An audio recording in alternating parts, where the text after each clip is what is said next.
Thank you, Andrew. He's been so good to me, checking on me before I got here, a couple weeks back, making sure everything's good.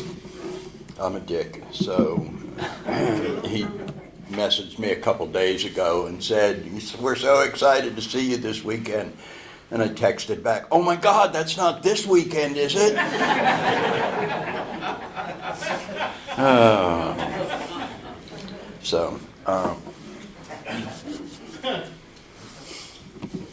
And thank you for making that announcement about the big screen TV. That's an AA thing. You must be present to win. They say it in Vegas, you said it about the TV. That's Alcoholics Anonymous. You must be present to win. So I'm old, y'all, as though you couldn't tell, so I use notes. And it says, tell them a joke. Okay, what's the only thing an alcoholic does in moderation? Nothing. The steps. And tell them your name. So I'm Jay Westbrook, and I'm an alcoholic. Sober today by God's mercy in the practice of the principles of Alcoholics Anonymous, the practice of the principles of Alcoholics Anonymous. And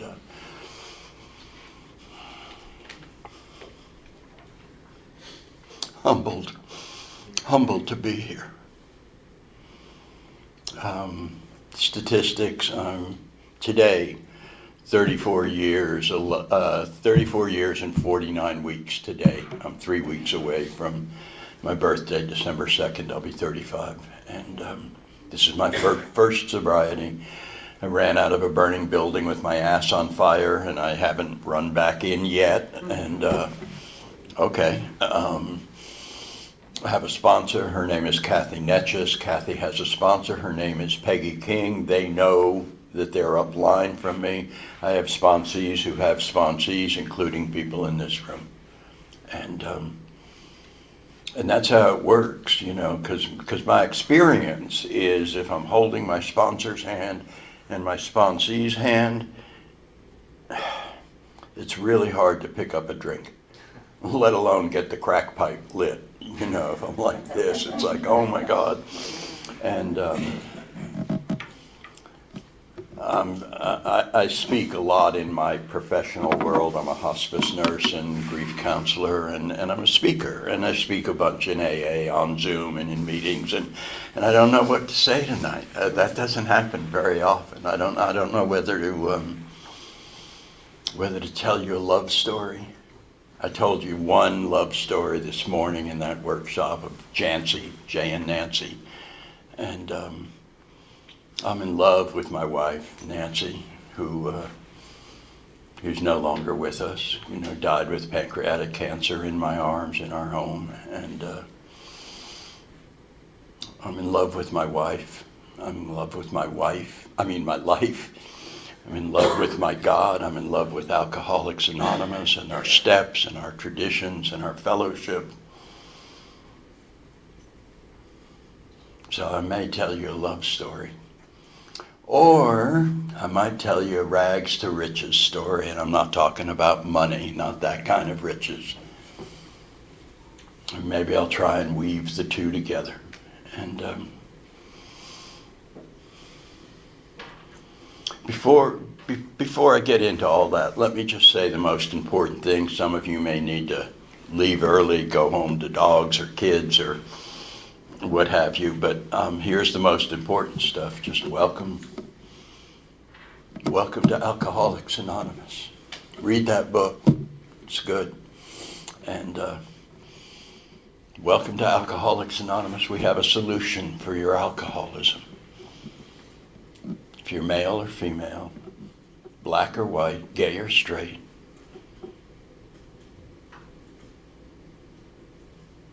welcome to Alcoholics Anonymous. We have a solution for your alcoholism. If you're homeless or sheltered, educated or illiterate, tattooed or still an empty easel, welcome to Alcoholics Anonymous. We have a solution for your alcoholism. If you're a Republican or a Democrat, if you're for the war or against the war, You're sitting here going, really? Wow, there's a war? Welcome to Alcoholics Anonymous. Well, I had places to go, people to see, things to do. I didn't have time for CNN or Fox News. If you're anything like me, and you got up into these rooms thinking, oh my God, I can't believe it's come to this, and I'm with a group of losers like you. Or you're anything like me and simultaneously felt, oh my God, I can't believe a group of people like you would let a piece of shit like me even stand in the doorway, let alone sit down next to you. Welcome to Alcoholics Anonymous. We have a solution for your alcoholism. And if y'all are anything like me and you got up into these rooms with some issues, we probably don't have the solution for your issues, but whatever it might be, will probably work a whole lot better if you're clean and sober. And I got here with issues. I'm a high school dropout. Went to 16 schools in 11 years. Never did 1 year at one school. Always got there mid-year. I'd like to tell you I was excluded, but the truth is I isolated. I didn't reach out. I didn't try and be a part of. I was always the new kid. I was picked on. Poor me. And what else can I tell you? I come from born into a New York communist, atheist, theatrical family. I used to think that was cute to say, but it didn't really have significance. It does.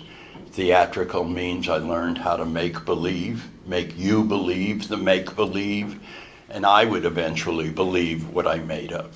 And communist meant that I was raised thinking, being told, believing that poor people were good simply because they were poor, and rich people were bad simply because they had money. And so I sabotaged myself again and again and again financially in my life, playing out that old tape. An atheist drilled into my head, there is no God, there is no God, don't ever believe in God, it's the opiate of the masses, it's just used to control people. Drilled into my head. And that made it real tough when I got here, and all I saw on the wall was God, God, God, and all I heard in the rooms was God, God, God. And I was dying. And I did all of these things trying to get a sense of power. I needed this sense of power, I thought, and the truth is what I needed was a source of power, not a sense of power. And I'm an incest survivor. And when I was 3 years old, my parents gave me away. They wanted to focus on their career. They gave me to another family. I hope they thought it was a good family. It wasn't. I was 3 years old. I was terrified of the dark. That family got me and locked me in a pitch black closet for the next 3 years. And I lived, toileted, slept, ate, existed in that closet, pulled out once a day to be washed, raped, and ritualistically tortured. And I lost it. I lost my sanity, my safety, my security, my innocence, my trust, any developing sense of mastery over my environment. And I learned some things. I learned to give up. I learned that the world was not a fair and just place. And I hated those people, and I was so filled with anger, and it wasn't safe to turn on them. And so I learned how to turn my hate and anger inward on myself. In other words, I learned how to hurt myself with my own wounds. And that's a behavior that lasted for decades, long after I was out of that situation. I got pulled out of it when I was 6 years old, and reunited with my parents, and was just periodically, randomly re-victimized, because predators can spot prey.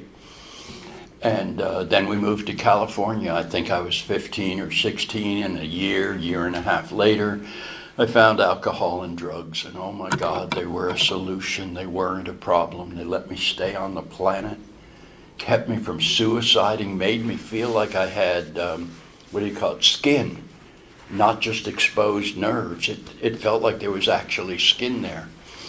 And I did them for a few years, drank and did some outside issues, and it was good, and it was a solution, and it wasn't a problem until it was a problem, and it made me stupid, and the stupidity led to bad decision making, and that decision making, in spite of being raised an atheist, that decision making put me in front of a power greater than myself, Judge William Ritzie, and on my first ever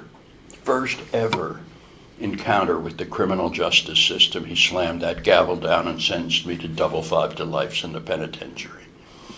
And man, I didn't want to go, because I had this stunningly beautiful wife who was even kinder than she was beautiful, and I didn't want to leave, but I had no choice. I had no fear, because I didn't know anything about, I didn't even know there was a difference between jail and prison. And it took me about 5 hours to find out the difference. Coming up from chow hall that first night, I came around a corner and 5 guys grabbed me and beat me almost to death and gang raped me. And that became my fare. That's how the penitentiary works. Once that happens, that's who you are. And man, it was brutal. And one of the things I was given when I was a child, and that terror was happening to me between 3 and 4 and 5 and 6 years old, I learned how to dissociate, leave my body. And that's what happened in the penitentiary. You know, I was up there on the ceiling looking down, watching this guy being beaten almost to death and being raped, and I wasn't present. You must be present to win. Boy, that was a situation where I won by not being present. And I finally got out of that penitentiary, and I will tell you that I was filled with bitterness and blame and rage and cowardice and irresponsibility and massive shame and PTSD. And I was not a vision for you, that's for sure. And I went right back to the lifestyle, and I went to school. And I did really well in school. Went to community college, 4.0, went into University of Southern California, USC. I always have to clarify here, not University of South Carolina. And USC on full scholarship, and got my master's degree and got my nursing degree, and went to work, and at the end, here's what it looked like. Nancy and I had this beautiful apartment in West Hollywood, California. I drove a really nice car, and had this stunningly beautiful wife, and I had a business card. And Nancy and I never had children, because excuse me to those of you that do, we didn't like them. Just that, there are people who don't like children and they go ahead and have them anyway. I can't figure that out. We didn't like them. We didn't have them. And I was working, and I had this business card, and it said Associate Director of Medical Research at a children's hospital in Los Angeles. That's alcoholism. I don't like children, and I'm working at a children's hospital. And I'm armed. Because you turn your back on a 5-year-old with leukemia, you don't know what that kid might do. I mean it. I was insane, I was paranoid, I was armed, and I held on to that job that I didn't like, that I hated, serving a population that I didn't like, because I had a fantasy. And the fantasy was, although I can't look you in the eye, I'm looking down at the ground. If I give you my card, you might be impressed. And that's the only thing I have that will impress you. And I'm going out there and I'm engaging in pitifully and incomprehensibly demoralizing behavior. And the book talks about the cycle of spree and remorse. And it talks about it in terms of drinking and then being remorseful and feeling so bad that you go and drink again. But it applies to other behavior. And I learned at 3 and 4 and 5 and 6 years old, I learned what my worth and value were. It was to stick a dick in. And I'm a straight man, and I'm going out and I'm engaging in behaviors that validate that belief. And I'm so filled with shame and self-hate. And I walk home, and Nancy looks at me with this love in her eyes, and I start a fight so I can push her away. Thinking, what is wrong with you that you would love a piece of shit like me? And it wasn't just a cycle, it was a spiral going lower and lower, and I finally couldn't do it. And I decided to kill myself, and thank God I'm an alcoholic. Because alcoholics are grandiose and arrogant, and I certainly was. Because if I weren't an alcoholic, I'd have put the gun in my mouth and pulled the trigger. But because I'm grandiose, I said, if I can stage my suicide to look like an accident, then those accidental death policies will kick in. Nancy will have more money, I'll be out of my misery, she'll be better off without me. And just as an aside, if anyone in here is thinking of suicide, they'll be better off without me is a lie. We would rather struggle with you than without you. And I'm not hurting anyone but me is a lie. Just so you know. And I staged the accident, and it was well done. And it had to be on a Tuesday or Friday between 3 and 5 o'clock because blah, blah, blah. And I'm sitting there and I'm waiting, and it's almost 3 o'clock, and a public service announcement comes on the television. I'd seen it 99 times, thrown at the finger, and it's a curly-haired guy in a suit, and he steps into a bathroom stall at a public toilet.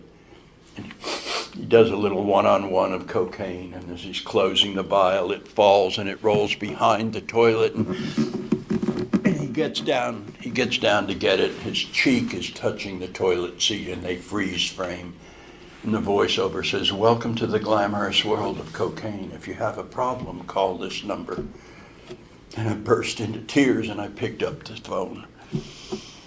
And a guy answered, and he said, "Cocaine Anonymous, this is Dean Katz. How can I help?"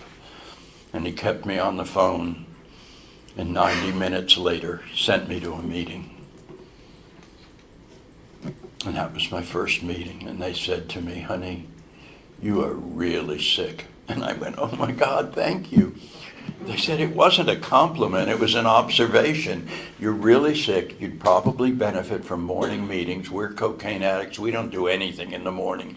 Go to Alcoholics Anonymous, Log Cabin, Robertson Boulevard in West Hollywood, Melrose and Robertson, 7:30 a.m. It's AA, but you can talk about drugs."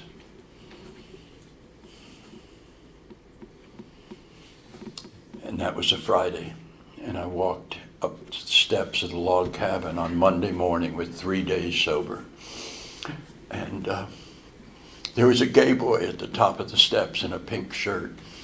And you know how we can recognize the newcomer? We take a look, we know who's new, and he took one look at me and he said, "Hi, honey, welcome to Alcoholics Anonymous. You know, if you leave your fantasies at the door, all of your dreams can come true in AA if you're willing to work for them." I about fell over. I had no idea there was a difference between fantasies and dreams, and yet I was living a fantasy that was, if I give you this card, you'll be impressed. And I was ignoring my dream, which was to work with the dying. And they say, don't make any big changes in your first year. And with 3 days sober, I left that meeting at 8:30 a.m. and I drove into the hospital and quit my job. And I drove downtown to LA County USC Medical Center. Anybody in here watch General Hospital? Okay, Port Charles Hospital that they show, that's LA County USC Medical Center. Before they built the new building, it's the largest hospital in the United States, serving the poorest of the poor. And I got a job as a cancer nurse for a year. And then I got recruited to the pain management service for a year. And then I made the leap to hospice, and that's where I've been ever since. I'm a bedside hospice nurse for the last 32 years and a grief and loss counselor for the last 30. And here's what happened.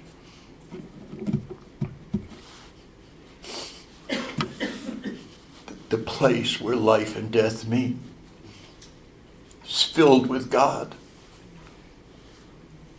Period. It's not a thought. It's not an opinion. It's not a theory. It's not a hypothesis. For me, it's an experiential certainty. There was God at that juncture of life and death, again and again and again, in death after death after death. There was God, and I couldn't deny it. Holy crap. I was wrong. Thank God I was wrong. And if you'd have said, and people did, because I was a couple of years sober by that point, do you believe in God? I would say no, because I'm a scientist. Because I'd wanted to be a veterinarian, which is the hardest professional school to get into. And I had the grades to get into medical school, nursing school, but I didn't have, because I was using dope, that last semester, shooting dope, looking in microscopes, I ended up with 2 C's. Pulled my GPA down enough, I didn't get into school. And, but I was pre-vet. That means I had 8 semesters of chemistry, 4 semesters of physics, calculus, all of the ologies, physiology, microbiology, embryology, histology, immunology. And I tell you, I'm a scientist. And I was anything but. Because a scientist is curious, inquisitive, open-minded. And I was not. I was parroting exactly what my parents had told me. There is no God. God is the opiate of the masses. Blah, blah, blah, blah, blah. And there was God. Holy crap. So all I had to do was figure out how could this God be given my history? And I went through some different iterations, but here's what I got to. There is a loving God that designed it, created it, and put it in motion. And gave us free will. Gave us free will. And that God never, ever leaves my side. He co-journeys with me. He co-suffers with me. He watched me being raped at 3 and 4 and 5 and 6 years old and wept at my suffering and looked at my rapists and wept at their suffering, that they had moved so far from His grace. But did not intervene because there's no need. I have a non-intervening God. Doesn't give winning lottery numbers. Doesn't give parking spaces or jobs. Didn't intervene because He made those rapists with everything they needed for redemption. And made me with everything I needed for resilience. And I don't know if they reached for it, but I know that I did. First through drugs and alcohol, and when that didn't work, then through the powerful fellowship and the transformative steps and traditions of Alcoholics Anonymous. And that worked. I'm whole. W-H-O-L-E. I'm whole. That means nothing missing, nothing broken. Nothing missing, nothing broken. There's no hole, H-O-L-E, in my whole, W-H-O-L-E. Spiritually, sexually, physically, emotionally, I am whole because of this fellowship, our steps, our traditions, and a loving God. Things go full circle. I'm a high school dropout, I told you. And got a call saying, this is Harvard Medical School. We want you to come and be a visiting faculty scholar for 9 months, followed by a 2-year consulting scholar.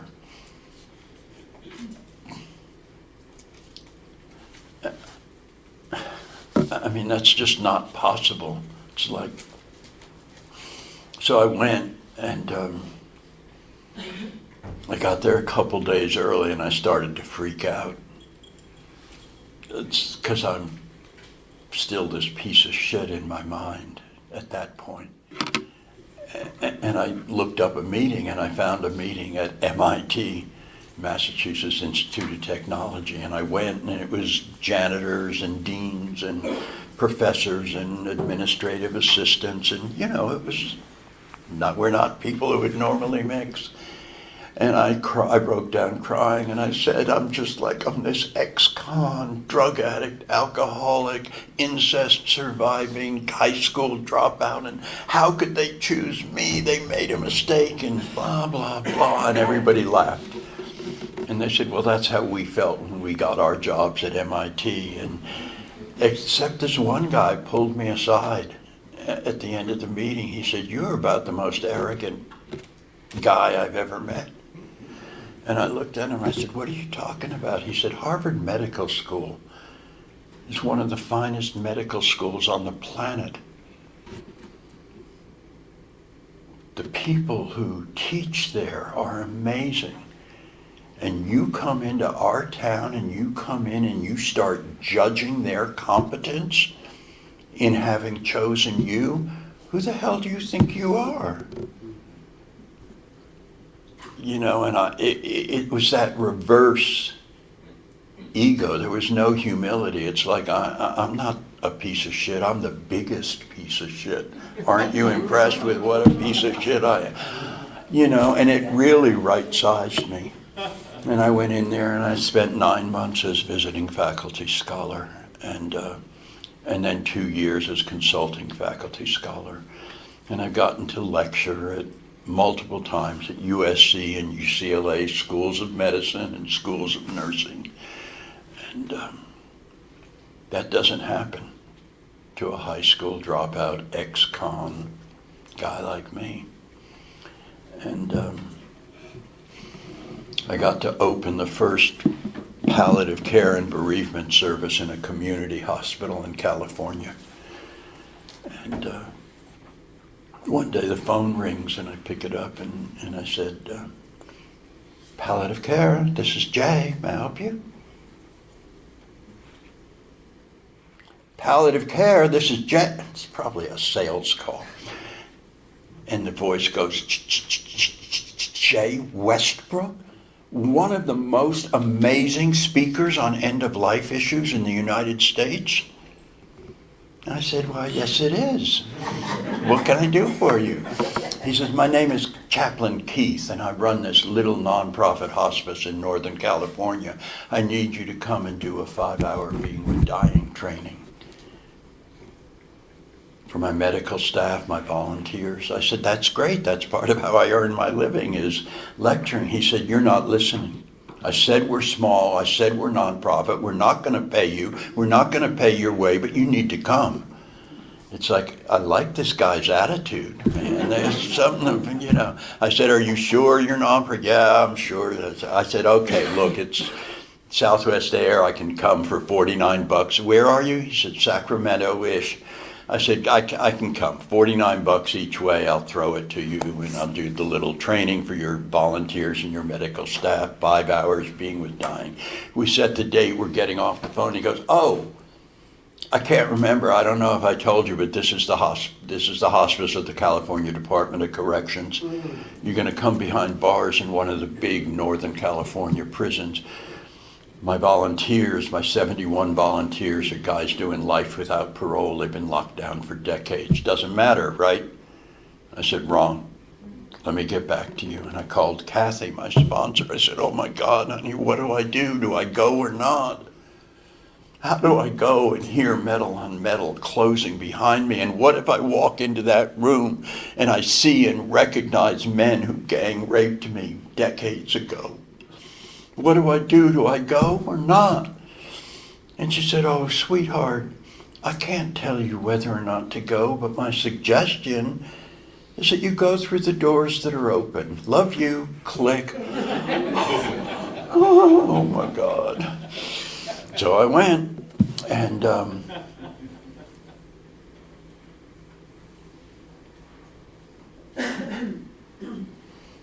I'll tell you what happened in a minute, but I'm going to step aside for a second and tell you something that, because I grew up in AA in Southern California, rooms filled with big names in Alcoholics Anonymous.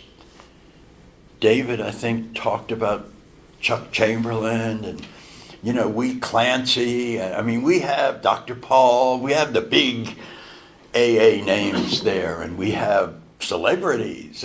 My log cabin meeting, there's used to be anyway, seldom a morning without an Emmy, Oscar, or Grammy winner. Sometimes one of each, sometimes more than one. So I said in the beginning, and this is for our newcomer back there, I'm willing to do most of this work, but man, I don't want to read this old book because I'm hearing powerful, moving, poignant speakers. Why would I read that book? And my sponsor said, oh, well, you read the book because those powerful, poignant, moving speakers will have shit coming out of their mouths that is well-intentioned, but 180 degrees from what the big book of Alcoholics Anonymous says. And if you haven't read the book, you're like a dead, dry leaf on a windy day, blown back and forth across the street by the opinion of the last speaker you heard, because you don't know what's in the book. They say, don't go to treatment. Don't waste your money. All you're doing is buying a $50,000 big book. The big book on page XXVI in the doctor's opinion says, we favor hospitalization for the alcoholic who is jittery or befogged. And they say the men stick with the men and the women stick with the women. And I know why they say that. We all do. It's not in the big book of Alcoholics Anonymous. All of the early women had male sponsors. I've had male sponsors 6 of my 35 years and female sponsors 29 of those. I've been with Kathy for the last 25 years. Nancy and I have sponsored gay men and straight men and gay women and straight women without regard for gender, without regard for sexual orientation, from day one. And yet people will say, you can't have a cross-gender sponsor. Yes, you can. Motives and consequences. And they say the road gets narrow. But on page 55 and 75, the book says we're on a broad highway. Nowhere in the book does it say the road gets narrow. And they say you can't date in your first year. But on page 69, interesting choice, it says, we don't want to be the arbiter of anyone's sexual conduct, ... We put each relationship to this simple test. Is it selfish? ... We tried to shape a sane and sound ideal for our future sex life. And the book was written in the 30s, so I don't think by a bunch of mostly professional, white, middle-aged, business and professional people. They probably didn't just mean sex life. They probably meant marriage, relationship, sexual relationships too. But And they say you're not sober if you're taking pain meds or psych meds. But on page 133, and I'm paraphrasing, it says, God has wrought miracles in our physical and mental health. However, he has also gifted us with wonderful practitioners, the doctor, the psychologist, the psychiatrist, who can be indispensable. That's a powerful word, indispensable to the alcoholic. And finally, the last two words at the bottom of page 133, and the first four words at the top of 134, the book says every alcoholic should constantly have chocolate. And if you don't think that book is divinely inspired, then you explain those 6 words to me. And I know somebody's sitting here saying, the book doesn't say that. Last 2 words on 133, somebody's got that newcomer's book, an old-timer's book. First 4 at the top of 134, every alcoholic should constantly have chocolate. So I work a program, I want to tell you, I think there's some chocolate wrappers sitting there on where I was sitting. And so I'm outside that penitentiary, and I am filled with fear. And I have this amazing loving God, and I'm filled with faith. And I want to tell you, those that say fear and faith can't coexist, in my experience, are wrong. Because I was filled with fear, and I was filled with faith. And they also say that fear is a character defect. And I think that character is defined by behavior and behavior alone. Not your thoughts, not your feelings, and certainly not your intentions. My God, I didn't intend to hit those children in the crosswalk. Nobody gives a shit. You still hit them. We don't care what your intentions are. We care what your behavior is. Character is defined by behavior, and if that's true, then character defects are behaviors, not feelings. I can't choose my feelings. I can't summon them. I can't dismiss them. They're God-given. They have a beginning, a middle, and an end. And when I'm in them, it feels like they'll never end. But they do. The good ones and the bad.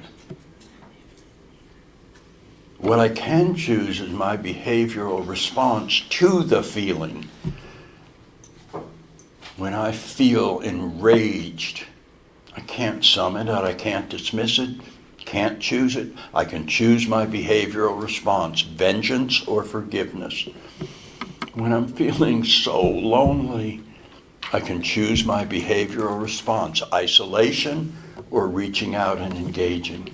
And that day in front of that penitentiary, filled with fear that I couldn't summon or I couldn't dismiss, I had a choice. I stood at the turning point.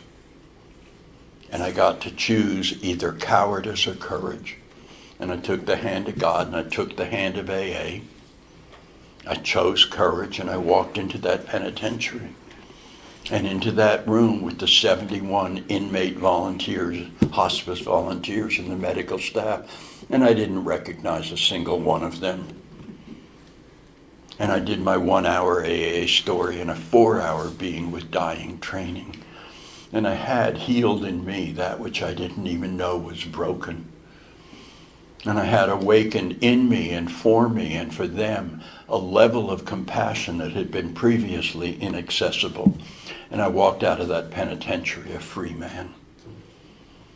And goddamn, if word didn't get out, my phone starts ringing. I'm warden so-and-so of here in Michigan, and we got a prison, and we want to start a hospice. And I'm warden so-and-so here in Nebraska, and we got a prison hospice that's just not working, and we'd like to. But I'm running a palliative care program at a hospital, and I can't do that many, and so I got selective. And I went to one prison. It's the largest maximum security prison in the United States. And it is Angola State Penitentiary, right outside of Baton Rouge, Louisiana. And I'm traveling back and forth from Los Angeles. And 89% of the men there will die there. 89% of the men there will die there because it's Louisiana, and they give sentences like 160 years to life, 212 years to life. People die there. That's not the number that gets to me. The number that gets to me at the largest maximum security prison in the United States, Angola State Penitentiary, is 92% of the men there were under the influence when they committed the crime that put them there. So when the big book of Alcoholics Anonymous says we get sober or we face jails, institutions, or death, it's not being melodramatic, it's not exaggerating, it's just reporting fact. And we built a world-class hospice there. Angola also has an active death chamber. And I've stood in that death chamber with the warden, Burl Cain. What a great Southern name, huh? Burl Cain. And I don't know if this is God, wink, wink, but Burl has retired as warden of Angola State Penitentiary, and he's head of the Department of Corrections in Mississippi. Maybe that means I'm supposed to do a little hospice work at Parchman Farm, which is the Mississippi version of Angola. And I'm standing one day in that death chamber with Burl Cain. I know, Burl doesn't, but I know that had I committed the crimes in Louisiana that I got away with in California and been caught, tried, convicted, and sentenced, I would have been in that death chamber under very different circumstances, and you all would have had a different speaker tonight. Sometimes this mouth moves before my brain thinks. That's why I talked this morning about using those filters, finding the pause. To use those tradition filters is what I'm about to say or what I'm about to do.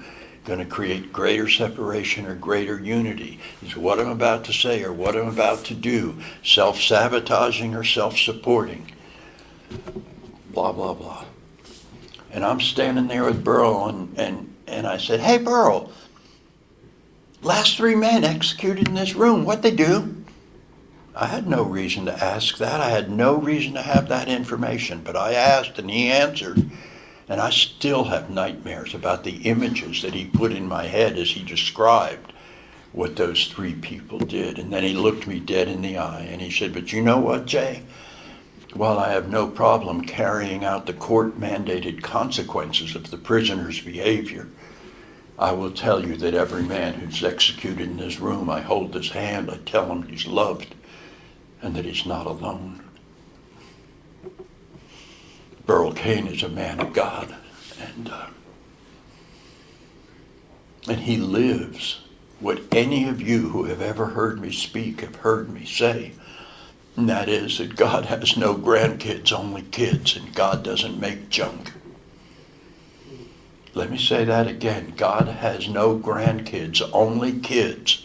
And God doesn't make junk. And that's true regardless of how many times I've gone out there into the world and engaged in behavior to try and prove the lie that when God made me, he did make junk. But it's a lie. It's an absolute lie.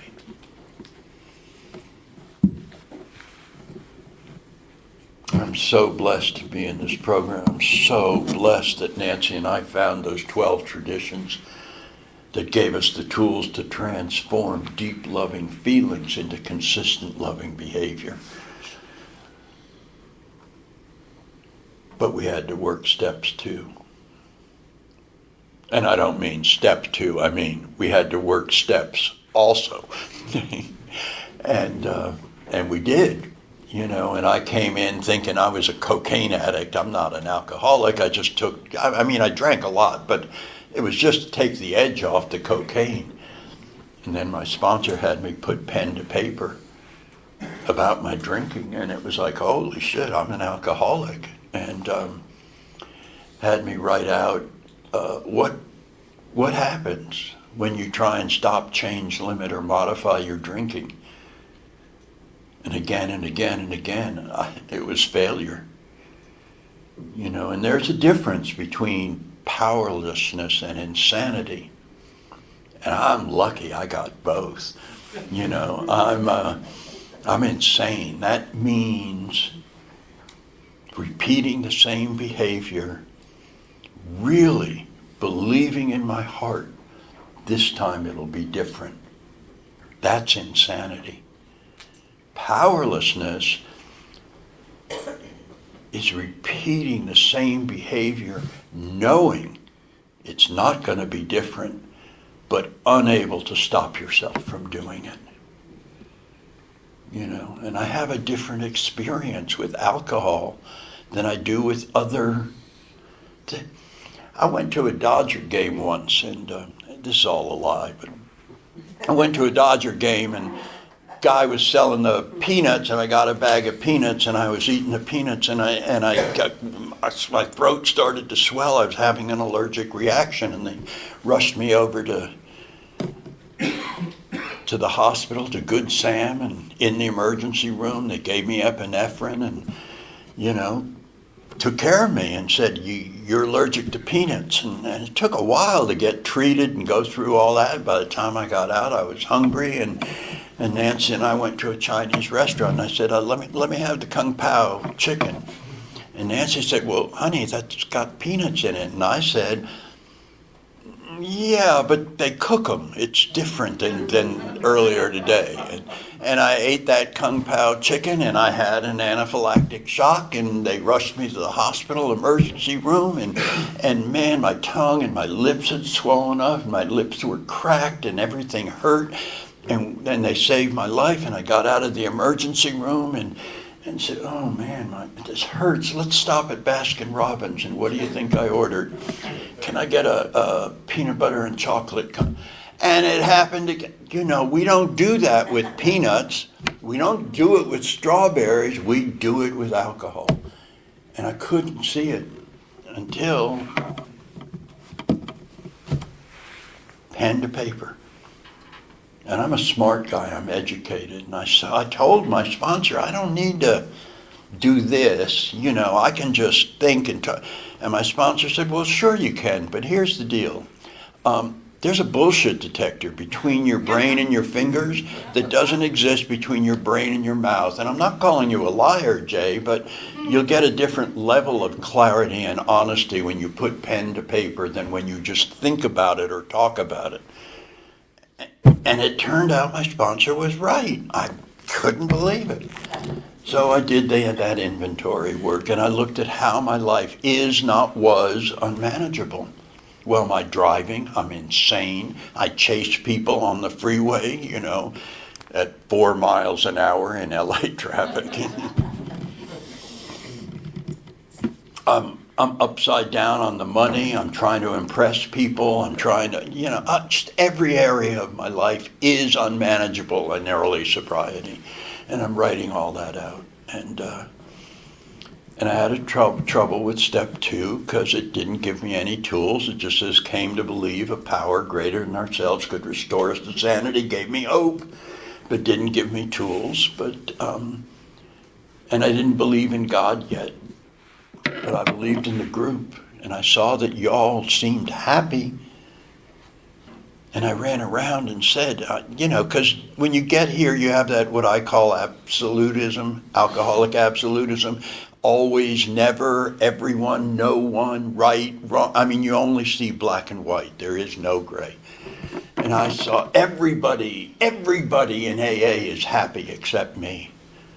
And so what do I have to do to get happy? You look happy. What do I have to do? I was young in sobriety, and this guy, I asked him, and he said, kid, that's how long ago they're calling me kid, stop worrying about what to do to be happy and just stop doing the things that are making you unhappy. Holy crap. It changed my life. That was so powerful. Couldn't believe it.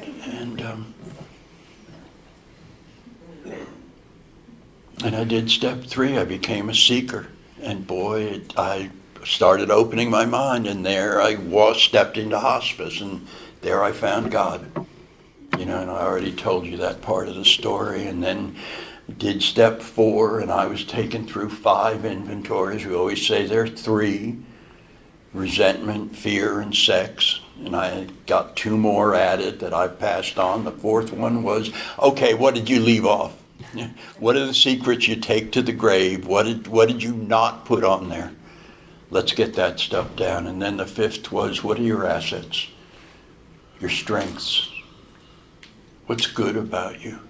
Because I'm out of balance. I'm out of balance. And our symbol, my favorite tip that has no time on it, is an equilateral triangle. Each angle is the same number of degrees. Each arm is the same length. It's like the pyramids, very strong. It's got to be all 3: unity, recovery, and service. I bring my sober body to the meetings, and there I find unity in the fellowship. And then I work the 12 steps, and I get recovery of the mind, and I'm of service, and that's where I find my spirituality, my God. And so it was important for me to look at assets as well as deficits.